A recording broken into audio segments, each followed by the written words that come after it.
Nick and I met in the summer of 1978 when I was 13 years old and he was 14 years old at Camp Carolina in Brevard, North Carolina. We were reacquainted in the fall of 1985 when I was a freshman at Wofford and he was a sophomore. At that point we became fraternity brothers at the SAE house at Wofford, and then as the years went on ended up marrying the Chapel sisters from Sumter, South Carolina. I married the older sister Laura, and Nick married Seal, the middle sister, and from that point we began discussions back in the late 80s, early 90s of doing something together work-wise. And in the winter of 1997, I read an article about a shredding franchise called Shred It, and I handed the business plan idea on to Nick, and I'll let Nick tell you a little bit about the story of how the Shred First story began. Yeah, well, actually, you gave me the story and said, this is so easy, you could probably even do this.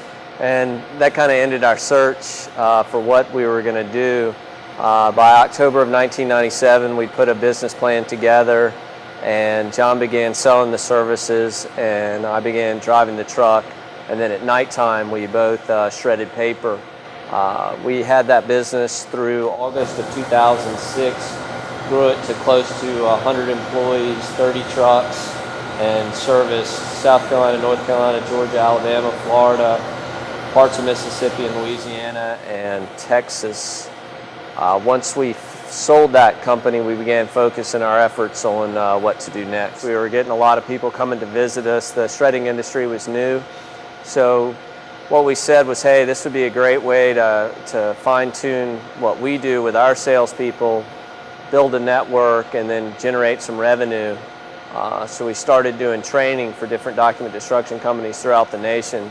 Our vice president of sales at the time, Ray Berry, kind of took that over, and then when we sold, decided to do that full time.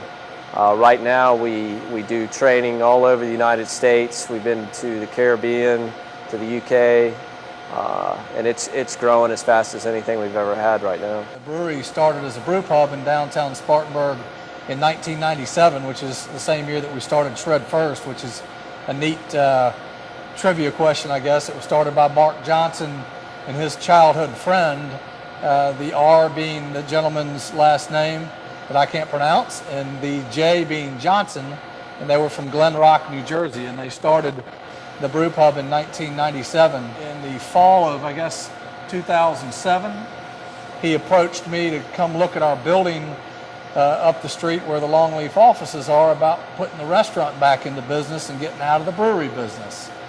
And through the discussions, we talked about why he wanted to get back into the restaurant business, and it really came down to the capital requirements to grow the business. And I said, let me go talk to Nick and see if it's something we might be interested in via the Longleaf brand. And that happened in September, and by the end of October, we had acquired a majority of the business from Mark, and then Nick and I have spent the last 2 years plus rebranding and then getting operational in this facility that we're standing in today. We want to wow the customer, and again, our customer's not just our external customers, it's our internal customers.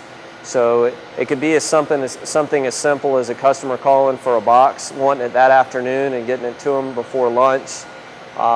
It could be a driver that's out on a route and his car tire is flat, so we make sure that that's taken care of, so when he gets back, he doesn't have to deal with that before he can go home. But again, what that creates is a way to, they go, wow, that was really nice. So we try to stay a step ahead. 5 of the businesses are doing very well on their own and have gotten over the startup hump, if you will, from a financial standpoint. The one that's the focus right now is where we're standing today, and that's the brewery. We're very excited about where we think the brewery can go. The craft beer business is growing about 10% a year. So as a market, it's a growing market. We feel like the southeastern United States doesn't have a lot of real significant players in that market sector. Sweetwater's a fantastic brewery out of Atlanta. Other than that, the list gets pretty short. Terrapin in Athens is a good brewery, but there's just not a lot of significant players like there are around the country. So we think this business has big potential, and if it reaches some of the goals that we've set out, then it'll employ hundreds of people in Spartanburg, and we're going to be looking for a place to expand where we are right now.